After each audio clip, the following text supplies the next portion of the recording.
ನಮಸ್ಕಾರ. ಇಂದಿನ ಈ ವಿಶೇಷ ವಿಶ್ಲೇಷಣೆಗೆ ಸ್ವಾಗತ. ನಾವೆಲ್ಲರೂ ಪ್ರತಿದಿನ ಆರ್ಟಿಫಿಷಿಯಲ್ ಇಂಟೆಲಿಜೆನ್ಸ್ ಅಥವಾ ಚಾಟ್ ಜಿಪಿಟಿ ಅಂತಹ ಟೂಲ್ಸ್ ಬಳಸ್ತೇವೆ ಅಲ್ವಾ? ಆದ್ರೆ ಆಶ್ಚರ್ಯದ ಸಂಗತಿ ಏನಂದ್ರೆ ನಾವೆಲ್ಲರೂ ಇದನ್ನು ನಿಜಕ್ಕೂ ಎಷ್ಟರ ಮಟ್ಟಿಗೆ ಪರಿಣಾಮಕಾರಿಯಾಗಿ ಬಳಸ್ತಿದ್ದೇವೆ ಅಂತ ಒಮ್ಮೆ ಯೋಚಿಸಿದರೆ ಅಲ್ಲಿ ಒಂದು ಅತಿ ದೊಡ್ಡ ಗ್ಯಾಪ್ ಇರುವುದು ಎದ್ದು ಕಾಣುತ್ತದೆ. ಆ ಗ್ಯಾಪ್ ಅನ್ನು ತುಂಬುವುದೇ ಈ ವಿಶ್ಲೇಷಣೆಯ ಮುಖ್ಯ ಗುರಿ.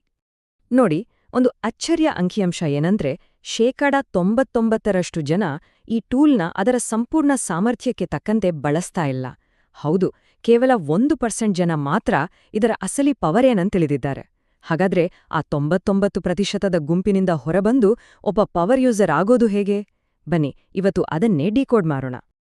ಸರಿ, ಈ ಪ್ರಯಾಣದಲ್ಲಿ ನಾವು 5 ಪ್ರಮುಖ ಹಂತಗಳನ್ನು ನೋಡಲಿದ್ದೇವೆ.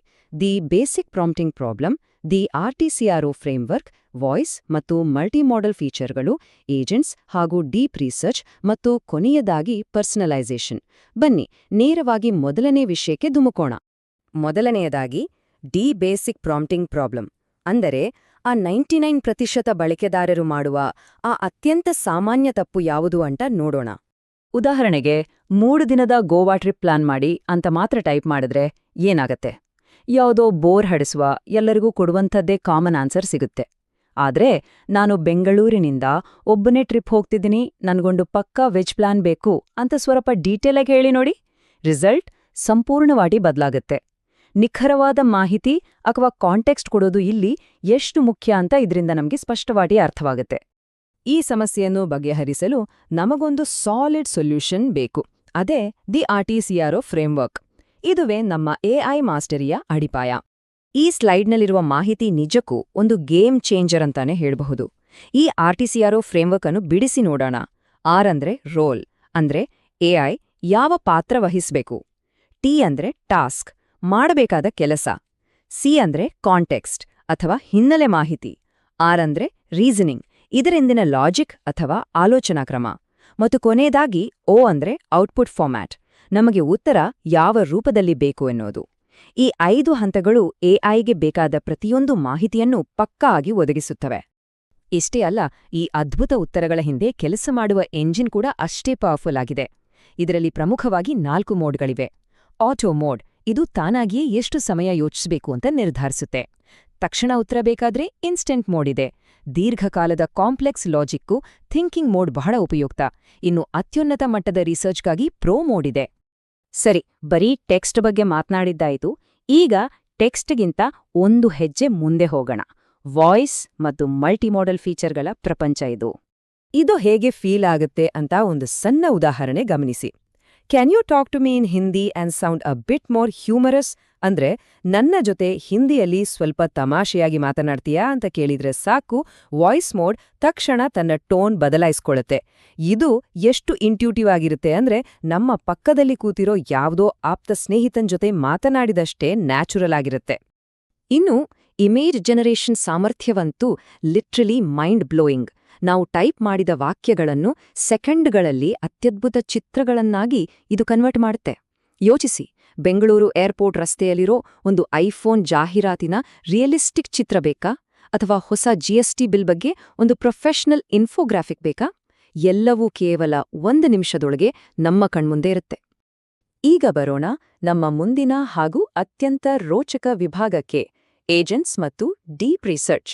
ಇಲ್ಲಿಂದ AI ಸಂಪೂರ್ಣವಾಗಿ ಸ್ವತಂತ್ರವಾಗಿ ಕೆಲಸ ಮಾಡಲು ಶುರು ಮಾಡ್ತದೆ. ಈ ಪ್ರಕ್ರಿಯೆ ನೋಡಿ, ಇದು ಎಷ್ಟು ಬ್ರಿಲಿಯಂಟ್ ಅಂತ ನಿಮಗೆ ಅರ್ಥ ಆಗುತ್ತೆ. ಏಜೆಂಟ್ ಮೋಡ್ ತಾನಾಗಿಯೇ ಬ್ರೌಸರ್ ಓಪನ್ ಮಾಡುತ್ತೆ, ಗೂಗಲ್ ಫ್ಲೈಟ್ಸ್ಗೆ ಹೋಗುತ್ತೆ, ಡಿಸೆಂಬರ್ನಿಂದ ಫೆಬ್ರವರಿವರೆಗಿನ Bengaluru to London flight search ಮಾಡಿ 48,000 ರೂಪಾಯಿಗಳ ಅತಿ ಕಡಿಮೆ ಬೆಲೆಯ ಟಿಕೆಟ್ ಅನ್ನು ಹುಡುಕಿ ನಮ್ಮ ಮುಂದಿಡುತ್ತೆ. ಮನುಷ್ಯರ ಯಾವುದೇ ಹಸ್ತಕ್ಷೇಪವಿಲ್ಲದೆ ಪೂರ್ತಿ ಕೆಲಸ ಆಟೋಮ್ಯಾಟಿಕ್.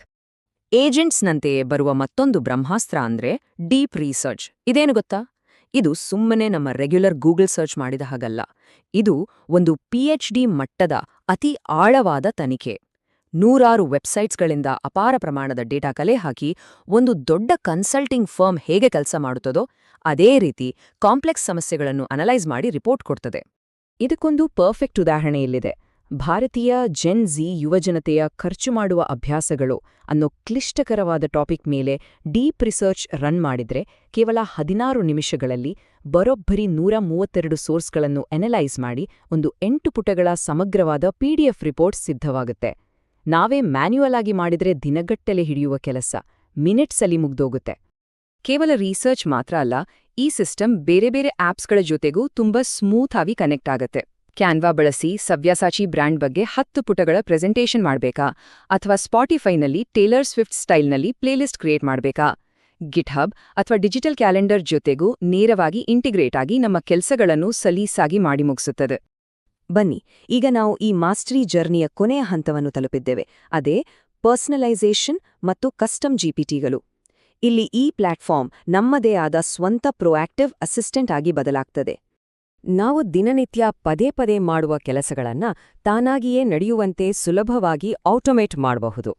ಉದಾಹರಣೆಗೆ, ಪ್ರತಿ ಸೋಮವಾರ ಮಧ್ಯಾಹ್ನ 2 ಗಂಟೆಗೆ ಬೆಂಗಳೂರಿನಲ್ಲಿ 3BHK ಮನೆಗಳ ರೇಟ್ ಎಷ್ಟಿದೆಯಾ ಅಂತ ಹುಡುಕಿ ಅಪ್ಡೇಟ್ ಕೊಡು ಅಂತ ಒಮ್ಮೆ ಶೆಡ್ಯೂಲ್ ಮಾಡಿದ್ರೆ ಸಾಕು. ಪ್ರತಿ ವಾರ ಇದು ಬ್ಯಾಕ್ಗ್ರೌಂಡ್ನಲ್ಲಿ ಒಬ್ಬ ಮಿನಿ ಏಜೆಂಟ್ನಂತೆ ತಾನಾಗೇ ಹುಡುಕಾಟ ನಡೆಸಿ ನಿಖರವಾದ ಮಾಹಿತಿಯನ್ನು ನಮಗೆ ತಲುಪಿಸುತ್ತೆ. ಇಲ್ಲಿ ನಾವೆಲ್ಲರೂ ಗಮನಿಸಬೇಕಾದ ಮುಖ್ಯವಾದ ಅಂಶ ಏನಂದರೆ, ಮೆಮರೀಸ್, ಸ್ಟಡಿ ಅಂಡ್ ಲರ್ನ್ ಹಾಗೂ ಕಸ್ಟಮ್ ಜಿಪಿಟಿಗಳೆಂಬ ಅದ್ಭುತ ಟೂಲ್ಸ್. ಮೆಮರೀಸ್ ಫೀಚರ್ ನಮ್ಮ ಡೀಟೇಲ್ಸ್ ಅನ್ನು ನೆನಪಿಟ್ಟುಕೊಂಡು ಕೆಲಸ ಮಾಡುತ್ತೆ. ಸ್ಟಡಿ ಅಂಡ್ ಲರ್ನ್ ಕಷ್ಟಕರವಾದ ಕನ್ಸೆಪ್ಟ್ಗಳನ್ನು, ಉದಾಹರಣೆಗೆ ಪೈಥಾಗರಸ್ ಪ್ರಮೇಯವನ್ನು ಹಂತ ಹಂತವಾಗಿ ಕಲಿಸುತ್ತೆ. ಜೊತೆಗೆ ಒಂದು ಕಸ್ಟಮ್ ಜಿಪಿಟಿಯನ್ನು ಬಳಸಿ ನಮಗೆ ಬೇಕಾದ ಹಾಗೆ ಲಿಂಕ್ಡ್ಇನ್ ಕಂಟೆಂಟ್ ರೈಟರ್ನಂತಹ ಪರ್ಸನಲ್ ಅಸಿಸ್ಟೆಂಟ್ ಅನ್ನು ನಾವೇ ಸೃಷ್ಟಿಸಿಕೊಳ್ಳಬಹುದು. ಈ ಅದ್ಭುತವಾದ ವಿಶ್ಲೇಷಣೆಯನ್ನು ಒಂದು ಪ್ರಮುಖ ಪ್ರಶ್ನೆಯೊಂದಿಗೆ ಮುಕ್ತಾಯ ಮಾಡೋಣ. ಈ ಎಲ್ಲ ಪವರ್ಫುಲ್ ಮತ್ತು ಅತ್ಯಾಧುನಿಕ ತಂತ್ರಗಳನ್ನು ನೋಡಿದ ಮೇಲೆ ನಮ್ಮ ದೈನಂದಿನ ಕೆಲಸಗಳಲ್ಲಿ ಯಾವ ನಿರ್ದಿಷ್ಟ ಕೆಲಸವನ್ನು ಮೊಟ್ಟಮೊದಲನೆಯದಾಗಿ ಆಟೋಮೇಟ್ ಮಾಡಬಹುದು? ಒಂದು personalised custom GPT mini agent ಅನ್ನು ಬಿಲ್ಡ್ ಮಾಡಿ ಯಾವ ಕೆಲಸದ ಭಾರವನ್ನು ಕಡಿಮೆ ಮಾಡಿಕೊಳ್ಳಬಹುದು? ಯೋಚಿಸಿ ನೋಡಿ. ಖಂಡಿತ ಈ ತಂತ್ರಗಳನ್ನು ಅಳವಡಿಸಿಕೊಂಡು ನಿಮ್ಮ ಕೆಲಸದ ವೇಗವನ್ನು ಹೆಚ್ಚಿಸಿಕೊಳ್ಳಿ. ಇಂತಹ ಮತ್ತೊಂದು ರೋಚಕ ವಿಷಯದೊಂದಿಗೆ ಮತ್ತೆ ಭೇಟಿಯಾಗೋಣ. ನಮಸ್ಕಾರ.